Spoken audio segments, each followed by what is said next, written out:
ఈ రెండు కలిపి వాడిన తర్వాత మీకు ఎట్లా ఇప్పుడు ఒకసారి గమనించమ్మా, ఇట్లా ఇట్లా ఇలా ఇది ఇది నేను కొట్టని మందు లేదు, కొట్టని మందు లేదు, నేను కొట్టని మందు లేదు.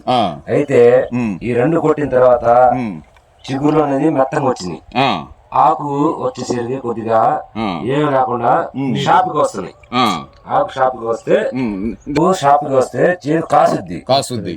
ఆకు మామూలుగా ముట్టకు వస్తే అది ఏదో చేసిందంటే నల్లి పేపరము ఏదో పేపరం ఏదైనా కానీ పేపరం వచ్చి అది ఫెయిల్ అవుతా ఉంటుంది, అది కాపు సెట్ అవుతుంది. మా వాడు చెప్పాను నేను.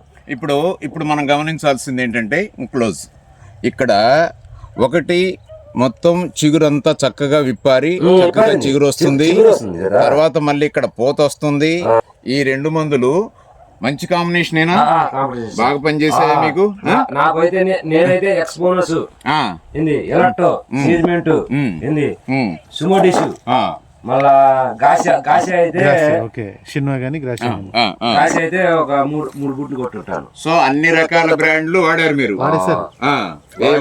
నాకు ఇప్పుడు క్వాలిటీ నచ్చింది సార్, క్వాలిటీ నచ్చింది, గెలుపు చిన్నగా వచ్చింది, క్వాలిటీ మెద్దనం వచ్చింది, చేను అయితే క్వాలిటీలో ఉంది. క్వాలిటీని కాపు కూడా పడుతుంది, క్వాలిటీ